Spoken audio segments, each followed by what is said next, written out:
السلام عليكم ورحمة الله وبركاته، حبايب قلب التوينز في كل زمان وفي كل مكان. اهلا بيكم في فيديو جديد. هنتكلم النهارده عن مين هم ابرز اللعيبة اللي اتألقت في عهد ريفيرو في الفترة التحضيرية اللي فاتت، ومين هم اللعيبة والتشكيلة الرسمية والأساسية اللي هيعتمد عليها ريفيرو في الموسم الجديد، ومين اللعيبة اللي هتمشي باي باي، ومين اللي هيبقى هتقعد دكة، ومين اللعيبة اللي هتبقى المركز الثالث، مين اللعيبه اللي لعبوا في المركز الاول، مين اللعيبه اللي هتبقى كحل بديل. هنتكلم عن كل حاجه بشكل نهائي وبالتفصيل.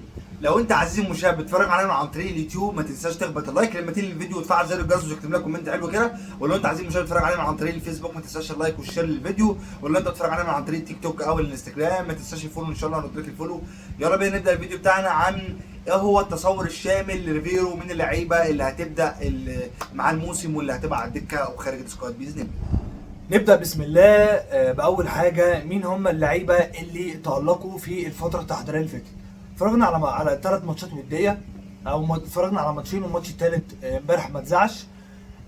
كنا في الاول قلقانين، يعني حاطين ايدينا على قلبنا، ريفيرو ده مقلب ولا عمل شغل في كاس العالم على الفاضي؟ طيب هل في كاس العالم بسبب الخروج بالفضيحه بسبب ريفيرو ولا بسبب اللعيبه؟ الراجل ده لما لعبنا قصاد بورتو شفنا حركات في الملعب، شفنا تيكي تاكا قصاد انتر ميامي على ملعبهم، فاهم؟ ملعبهم في بلدهم عملنا عليهم كوره. الراجل ده اسباني بجد ولا هو مستهبل فيها وهيطلع من بولاق في الاخر؟ لقينا ان في الفتره التحضيريه لقينا شغل مدرب جديد، مش جديد على الاهلي، هو الاهلي طول عمره كورته كده، لكن شغل مدرب افتقدنا الكره المتعه دي من ساعه جوزيه، فاهم؟ افتقدنا المتعه من بعد جوزيه او من بعد فايلر، عشان اجيب لك من الاخر ما بقاش في متعه، بقى في تحفظ جوه الملعب. عارف انت المتحفظ؟ كل لعيب ملتزم بمركزه، في جوان، مش هقول لك لا، في جوان، مفيش تطور، مفيش لمسات فرديه، مفيش اداء حلو، في تحفظ في المراكز، في تحفظ في اللعيبه الشغل تقيل، مفيش ليونه، مفيش واحد على واحد، مفيش تحرك بدون كوره، فاهم؟ فمفيش كسر الخطوط. شفنا الحاجات دي كلها مع ريفيرو، قدرنا ان احنا نستنتج. احنا بني ادمين وربنا ادانا مخ، قدرنا احنا نستنتج الراجل ده هيبقى شكله عامل ازاي في الدوري. الراجل ده هيعتمد على لعيبه شكلها عامله ازاي، والاهم من اداء المدرب اللعيبه، لان المدرب لو جبت جوارديولا مع الاهلي وفي لعيبه كسر مش هنقدر نعمل اي حاجه، فاهم؟ فالاهم من ده الموضوع بتاعنا، شغلنا الشاغل النهارده مين اللعيبه اللي اتالقوا في الوديات. نبدا مركز من اول حراسه المرمى. قولا واحدا، مصطفى شوبير هو اللي اتالق. محمد الشناوي ما اقنعناش وما اقنعش ريفيرو، لان كان عنده اخطاء وكان عنده رعونه وما كانش واقف على رجله. حارس كبير، لكن مش ده الحارس اللي ربنا ما نصفوش. ليه؟ لان هو ربنا بينصف العدل. ربنا قال له بيديله وبيبين للمدرب وبيبين لنا كلنا ان الشناوي عنده اخطاء، في اخطاء. خلاص كبر خلاص يا جماعه، كبر خلاص. السن بيفرق مع حارس المرمى كمان. مش عيب ان انت تبدا تقلل شويه عدد مشاركاته الاساسيه. مش عيب ان انت تاخد الريسك. هو تاخد الريسك في ايه اصلا؟ انت التاني ده ما بقاش بقى حارس شاب خلاص، واحد عنده 25 سنه قرب يجيب ال 30 وما لعبش اساسا يا ابني. يمين يامال داخل في 18 سنه يا ابني وبيلعب منتخب اول اسبانيا. انتوا فاهمين يا جدعان احنا فين؟ حراسه المرمى مصطفى شوبير. الشناوي مش ما تألقش خالص في الفتره التحضيريه، او ما عملش الواو، بيلعب السهل بس. طبعا شفناه الشيحه، ما اعرفش ليه المدرب ما ادالوش ثقه. ممكن حراسه المرمى مركزها حساس شويه، مش اللي هو يقعد يبدل واحد في الثاني في الثالث، هو لا، هو حراسه المرمى وعايز يستقر على واحد، فبيفضل ما بين اثنين. لكن باقي المراكز عادي ممكن تلعب بالثلاثه ولا اربعه كمان. خط الدفاع من وجهه نظرنا اللي اتألقوا، من وجهه نظرنا بيكهام وياسين مرعي وياسر ابراهيم، دول الثلاثه اللي اتألقوا. ياسر بتاع ده لسه العش ما ثبتش وجوده قوي، والله اعلم ليه، بس تقريبا من وجهه نظرنا بسبب الخروج بالكوره. هو عايز مدافع كوير، العيش تحامي اكتر، قوي اكتر شويه، زي ياسر كده بالظبط. فاللي في المقام الاول المدافعين اللي لفتوا نظر ريفيرو كان كان ياسين مرعي وبيكهام. طبعا يجي بعديهم ياسر ابراهيم واشرف داري. حلو. ناحيه اليمين اللي لفت نظر ريفيرو او اللي اتألق عمر كمال هتقول لي ليه؟ محمد هاني تمام 10 على 10، لكن ما انتجش. حط تحتيها 100 خط. الباك اليمين ده، هو احنا غيرنا مفهوم الباك اليمين في مصر على فكره، والله العظيم. الباك اليمين ده هل لعبه تحفظ؟ هل لعبه دفاعي بس؟ ما بقاش في كده في الكوره يا جدعان خلاص. عارف الدفاع ممكن تنميه. الدفاع بيتنمى، يعني لو جبت باك يمين سوبر ودفاعه ضعيف ده ممكن يتنمى عادي. شويه جيم بقى، شويه تحركات المدرب يمسكه يسترجل، محتاج رجوله من الاخر، عارف اللي هو ايه، استرجل يا ابني. انما ما عندوش لمسه هجوميه. ده هننميها له ازاي؟ بجد والله ما بهزر. فعمر كمال هو اللي لفت نظر ريفيرو ناحيه اليمين، ثم محمد هاني ناحيه الشمال. علامه استفهام شويه، لان في اكتر من لاعب لفت نظر ريفيرو، والله اعلم، والمدرب هو اللي قرر في الاخر. عندك محمد شكري وعندك كريم فؤاد، بس اللي ماسك في المركز ده ومجعبد لغايه دلوقتي كريم فؤاد، بسبب ان هو بيعمل كل حاجه، لان هو زي ما قلنا انسايد وينجر. لا بس في نقطه برضه هنقول لكم عليها ان شاء الله في التشكيله الاساسيه مع ريفيرو، ان لاعب بيلعب برجليه الشمال ويعرف يعمل عرضيه عكس جناح انت بتلعبه باك وبيتالق، فاهم؟ تعالى اقول لكم هو هيفاضل ما بين مين وممكن يستخدم كريم فؤاد ازاي. بمنتهى السهوله اللي لفت نظر ريبيرو في نص الملعب. انا مش ما بتكلمش على المتصابين، هم مشهور على انه عرسنا وكده كده هيلعب اساس على اي حد. انا بتكلم على لفت نظر ريبيرو في الوديات، اللي لفت نظر وزيرو ديانج بن رمضان و قفشه. لا قفشه قدام شويه، خلي قفشه قدام في صناعه الالعاب. بن رمضان وقفشه وكوكا حلو، بس كوكا ديانج وبن رمضان، ديانج وبن رمضان وكوكا حلو، بس كوكا لسه مش عارفين هل هيستمر ولا لا. وانا هقول لكم مين البديل بتاعه وهتبقى مفاجاه للكل. هقول لكم مين البديل بتاعه برضه قدام قولا واحدا. مركز 10 لفت نظر ريفيرو قفشه، وده من ضمن اللعيبه اللي هيبقى ليهم شأن كبير قوي. الواد مسك في الفرصه وجعبد وبيدي حلوياته، بيلعب السهل وبيلعب الصعب، بيجيب اجوان. فدي حلوه جدا، حلو. ده هو ده اللي احنا مستنيينه من قفشه بصراحه. ناحيه اليمين زيزو قولا واحدا مجعبد في المركز ده، مش حد عارف ايه يمسك فيه. وانا لكم مين البديل، وانا لكم قصه احمد رضا في الحته دي، او محمد رضا اسف. ناحيه الشمال في اكتر من لاعب، لكن المنتج اكتر تريزيجيه، عشان جايب 3 اجوان. الله اعلم الراجل ده بيعتمد على الاجوان ولا بيعتمد على الاداء، لكن احنا هنقول لكم التشكيله الاساسيه من وجهه نظر ريفيرو. ناحيه الشمال كان قلنا تريزيجيه، قدام محمد شريف. قصه جراديشار هنقولها في التشكيله الاساسيه. جراديشار ريفيرو بيعتمد عليه اكتر في صناعه الالعاب. يعني انا اعتقد عشان تلعب جراديشار 100% هتلاقي قفشه في التشكيل. ليه؟ لان هيخلي جراديشار هو اللي ينزل نص الملعب ويدخل قفشه كمهاجم. يعني في كده تكتيك هنقول لكم عليه، الثنائيات اللي كانت بتبقى ايام موسيماني وكولر دي بتبقى لازمه قوي للمدرب. يعني في ثنائيات كده لازم هتشارك مع بعض، لازم. بس الكرة مش حفظ يا جدعان، كرة سهلة وكل لاعب في الاهلي ليه كتالوج، والمدرب ده شاطر ليه؟ عشان بيعرف يستغل كل لاعب كتالوجه غير التاني، فاهم؟ كتالوجه غير التاني. موسيماني ما كانش بيعمل كده. موسيماني من ضمن المدربين اللي ممكن يخرف في الكتالوجات، يعني كان بيلعب بيرستا مهاجم، كان بيحلب اللعيبه، هم 11 لاعب ثابتين ما كانش بيبدلهم، بيحلبهم بدنيا. فلا الكرة مش كده دي. وده اول عنصر معانا، اللعيبه اللي تألقوا في الفتره التحضيريه مع ريفيرو في ال3 ماتشات اللي لعبناهم الفتره اللي فاتت. تاني عنصر معانا وهو التشكيله المثاليه او الاساسيه مع خوسيه ريفيرو.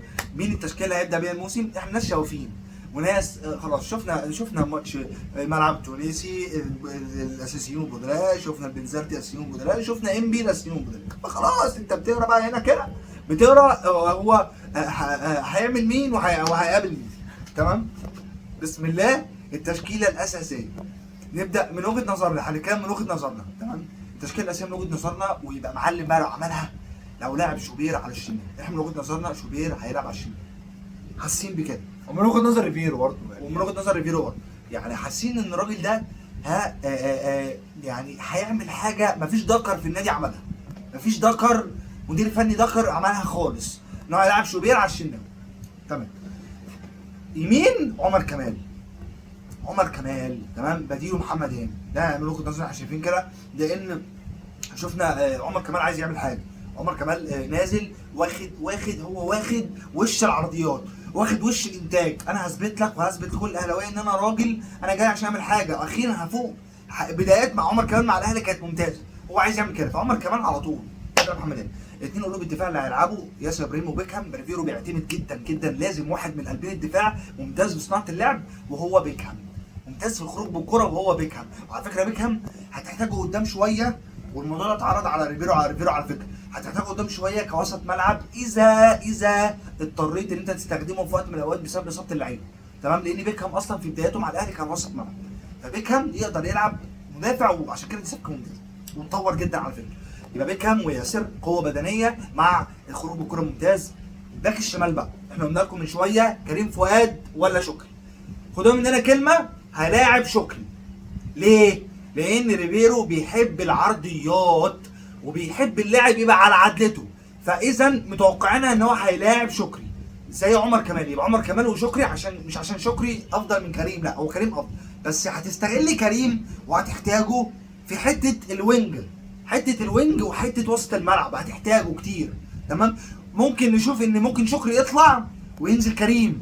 ليه؟ لان انت هتطير كريم لقدام وهتعمل كثافه هجوميه لو احنا متاخرين في السكور، او انت لو انت عايز تسجل هنعمل كل ده تكتيك. يعني في مركز من ضمن المراكز مش هيبقى ثابت زي باك الشمال ده، يعني مش هيبقى ثابت، واحنا مش قلقانين. لاعب يا صاحبي اي حد من الاثنين زي الفل. الاثنين اوحش من معلول، عشان بس نبقى عارفين بس ونجيبها على بياضه. مفيش واحد فيهم هيعوض معلول. والله عشان بس محدش يسرح بخياله. محدش هيعوض معمول والله. لو حد بص لو اتنططوا خلاص الراجل بيمضي مع الصفاقسي والمؤتمر الصحفي، عايزين نعيط. الواد اصلا لابس نضاره وعامل شعره وعرف الديك، تحس ان لسه جاي 2016. حرام عليكم. يلا مش مهم، هنطلع لكم باخبار ان شاء الله الفتره الجايه. وسط الملعب الثلاثي اللي لن يخرجوا عن تشكيله الاساسيه للنادي الاهلي: اليو ديانج، بن رمضان، امام عاشور، اذا اكتملت فورمته، اذا لم تكتمل قفشه. خلص خلاص. استنى عشان في واحد هيطلع الشهاده يقول لك مروان عطيه فين؟ مروان عطيه فين؟ خلينا اقول لك خلينا نوضح الكلام كله. مروان عطيه لم تكتمل الجاذبيه البدنيه بتاعته، ممكن يلعب ممكن ديانج يلعب عليه بمنتهى السهوله. تمام، فممكن ديانج يلعب على مروان، وهنحتاج الاثنين. انت مش هتموت مروان، هنحتاج احمد رضا. تعال نقول لكم كل واحد بديله جاي مين. ديانج بديله مروان، بن رمضان بديله احمد رضا، امام قفشه. طيب فين كوكا عزيزي المشاهد سيغادر النادي الاهلي عن قرب، وبديل كوكا هيبقى كاظم ابراهيم الناشئ اللي لعب امبارح في وديه انبي، مواليد 2008، لعب امبارح في مركز 6 و8. ده ناشئ رعاية ريفيرو، ولو كوكا مشي هيبقى كاظم بديل ثالث في وسط الملعب. تمام، مهاجم اساسي النادي الاهلي هو محمد شريف، وبديله جراديشار. وممكن كتير جدا جدا جدا تلاقي الاثنين في الملعب. ازاي؟ هيحط جراديشار بديل قفشه. ايه الهبل ده؟ اقول لك يا حبيبي اسمعنا واسمع كلام كوره، احنا بنقول كلام كوره. هتلاقي كتير جدا جراديشار مش هيتوظف كمهاجم مع محمد شريف، لان ريفيرو اصلا مش خطته 2 مهاجمين، هيتوظف كوسط ملعب صانع للحلول وهيفك التكتلات. يعني هتلاقي كتير قوي الطوليه اللي هتتلعب لجراديشار في النص عشان محمد شريف يسبق هو بالسبرنت، وجراديشار اللي هيلعب هو الثرو بدل قفشه. فكتير جدا هنلاقي جراديشار في الحته دي مع محمد شريف، وشفناها ده توظيف جراديشار مع ريفيرو. وده مننا كده.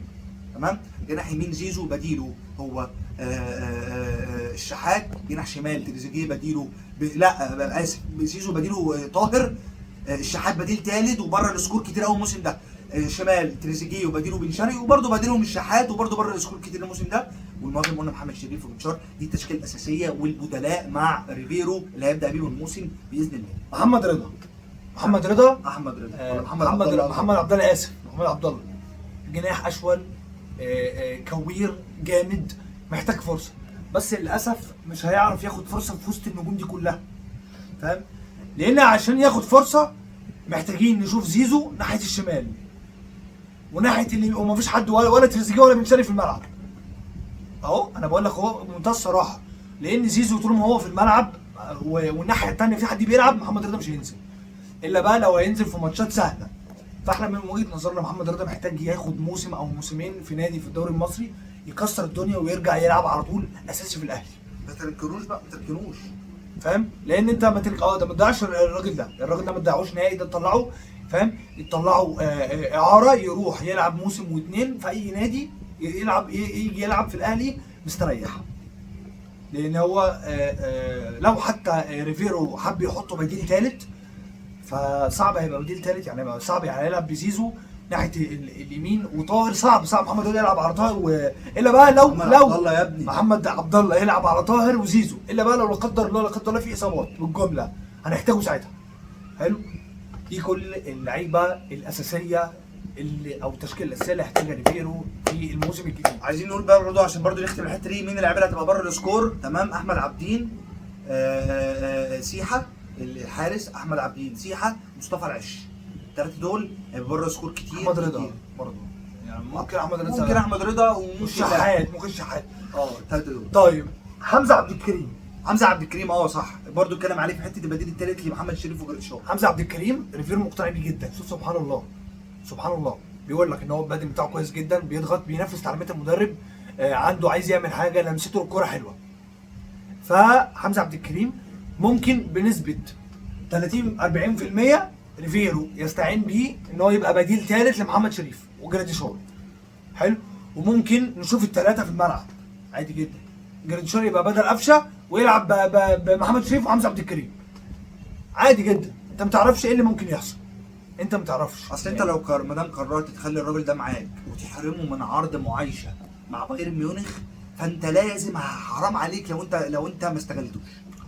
خلي بالك عرض معايشه مع بايرن ميونخ مش هيلعب، عشان الناس تفهم غلط.